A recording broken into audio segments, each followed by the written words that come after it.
Hello, so we're going to talk a little bit about acceleration today. So you know about acceleration already a little bit from second year. So you know that acceleration is actually how fast something can increase or decrease in speed. So if you've got a car that goes from 0 to 60 in 5 seconds, that's quite a big acceleration. But if it takes 3 minutes to get from 0 to 60, that's quite a small acceleration. So acceleration, definition is the rate of change of speed. So it's the increase or decrease in speed of a unit of time. So acceleration is the change in speed divided by the time taken. And to work out the change in speed, you have to find out the final speed, find out the initial speed, and take them away from each other. So acceleration is the final speed minus the initial speed divided by the time taken. And we do that in a shorthand way. We say A equals V minus U over T, where V is always the final speed, U is always the initial speed, T is always the time, and A is the acceleration.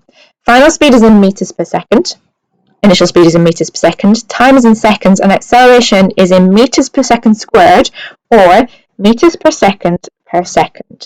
Okay, so basically what acceleration is it's meters per second, it's speed per second. So you'll hear me refer to it more often than not as meters per second squared. And that's written as ms to the minus 2. So if the speed of an object changes by the same amount every second, it's said to have constant acceleration and sometimes uniform acceleration. So if the acceleration is 10 meters per second squared, the speed is increasing by 10 meters per second every second. And if the acceleration is minus 10 meters per second, the speed is decreasing by 10 meters per second every second.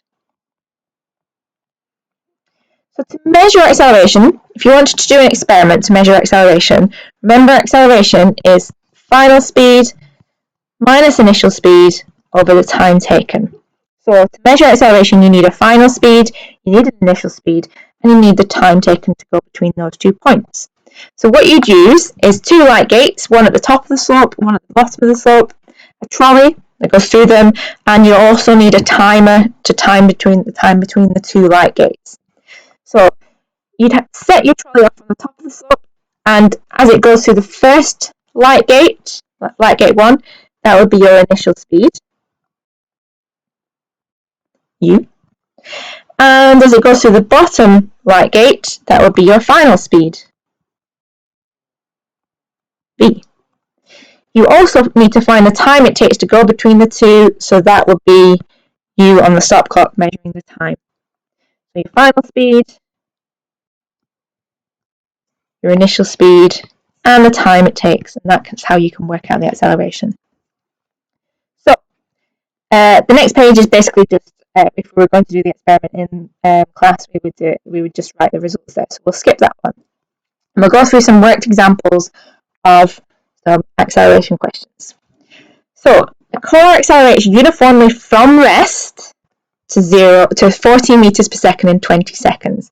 Remember, rest is 0 meters per second. It means it's not traveling at all, so it's got 0 speed.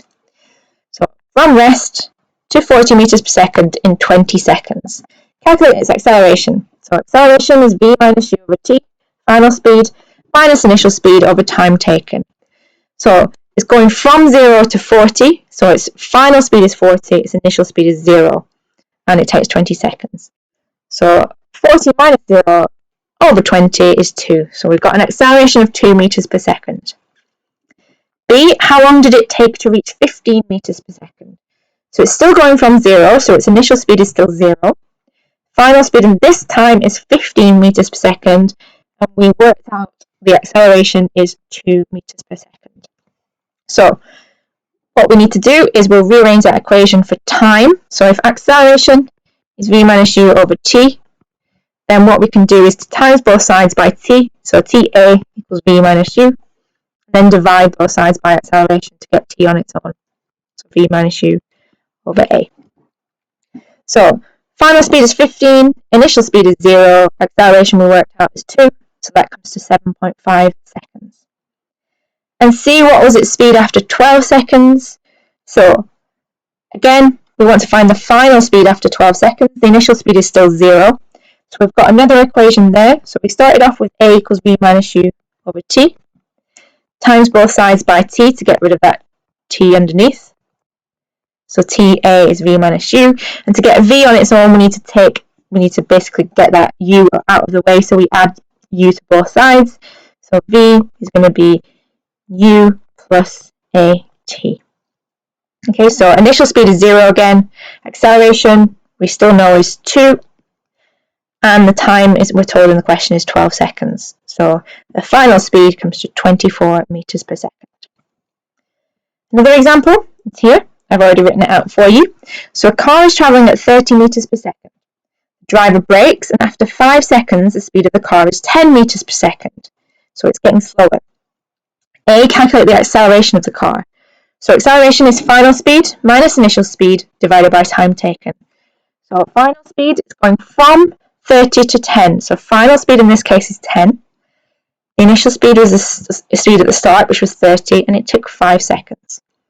So we put that into the equation, 10 minus 30 divided by 5, and it comes to a negative answer, which is good because we know that negative means slowing down. Okay, so negative 4 meters per second squared. B, how long does it take for the car to stop? So in this case, we're starting off at 30, but stopping, our final speed is going to be 0. We now know the acceleration is minus 4, and we want to know the time. So a equals v minus u over t.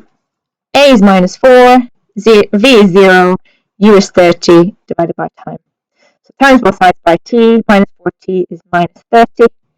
T comes to 7.5 seconds. Okay.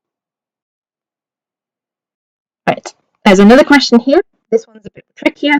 An F1 car accelerates to a speed of 100 kilometers per hour from rest in 2 seconds. So we know the initial speed is from rest, so we know the initial speed is 0. I don't know where 30 came from. 0 meters per second. We know the time is 2 seconds, but we want to find the acceleration, and we're told the final speed is 100 kilometers per hour. Now that doesn't really help us because we need to find the acceleration in meters per second squared. So we have to find the final speed in meters per second. So what to do first of all is find it in meters per hour. So change the kilometers to meters. So 100,000, that's meters per hour. To get it to meters per second, you have to do 100,000 divided by number of seconds in an hour, 60 times 60. Okay, so that final speed should come to 27.8 meters per second.